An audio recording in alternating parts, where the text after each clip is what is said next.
दख्खनचा राजा म्हणजे आपला कोल्हापूरचा ज्योतिबा. हो, कोल्हापूरचा ज्योतिबा मंदिर तुम्ही पाहिलं आहे का?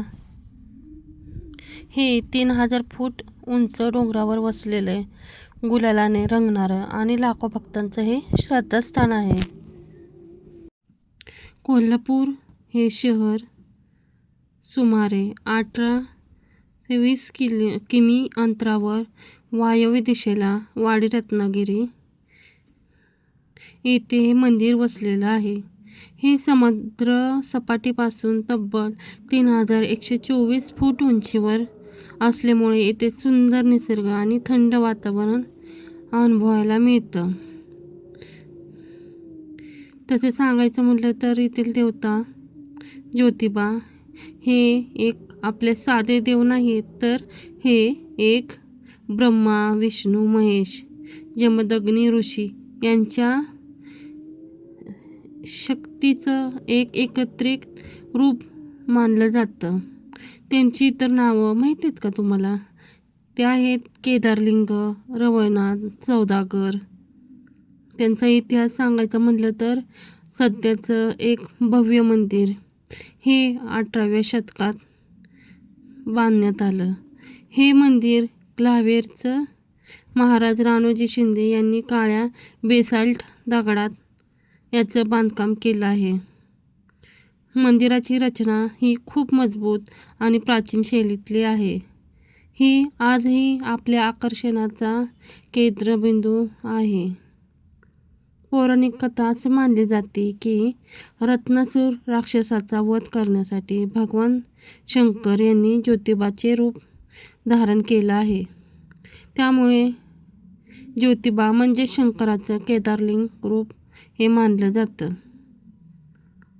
ज्योतिबा हे कोल्हापूरचे महालक्ष्मी टेम्पल कोल्हापूर देवीचे ही भाव मानले जातात.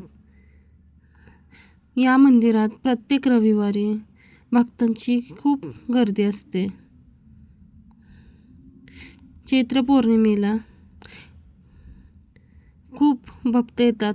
सांगायचं म्हणजे तर लाखो भक्त येतात. संपूर्ण डोंगर गुलालाने गुलाबी होतो. चांग भलं असा जयघोष सतत ऐकू येतो. सासन काट्या ही परंपरा खूप प्रसिद्ध आहे. तिथलं हवामान ऑक्टोबर ते मार्च महिन्यात खूप छान असतं. चैत्र महिन्यात यात्रा अनुभवण्यासाठी बेस्ट आहे. कोल्हापूर सेंट्रल बस स्टँडवरून एस.टी. बस येथे उपलब्ध असतात.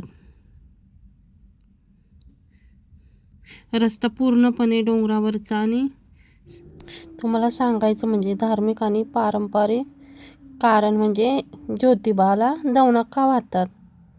कारण देवाला ही वनस्पती खूप प्रिय आहे. ज्योतिबा हे भगवान शंकराचे केदारलिंग रूप मानले जाते.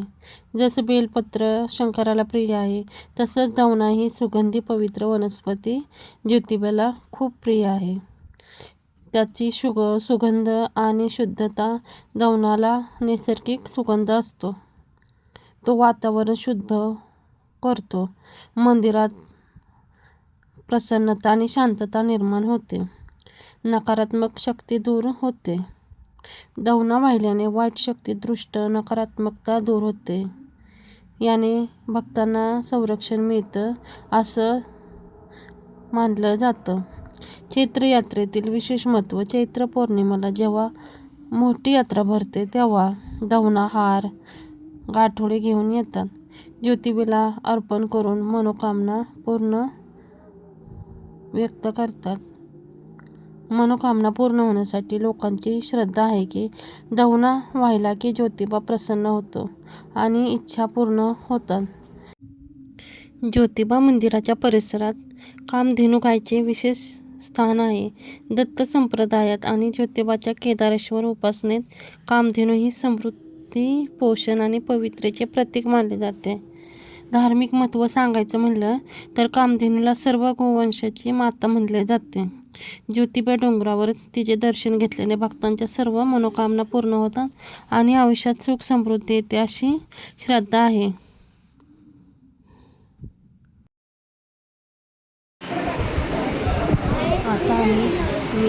आपला दख्खनचा राजा ज्योतिबाचं दर्शन घेत आहोत.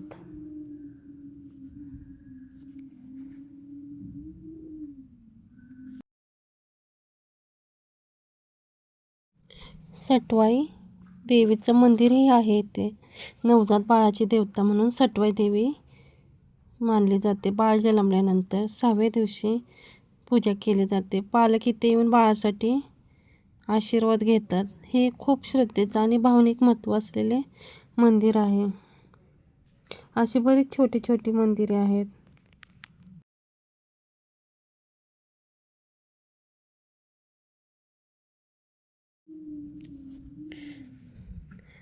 व्हिडिओ कसा वाटला ते मला कमेंटमध्ये सांगा. व्हिडिओ आवडल्यास लाईक, शेअर आणि सातारा सखीला सबस्क्राईब करायला विसरू नका. ज्योतिबाच्या नावानं चांग भलं.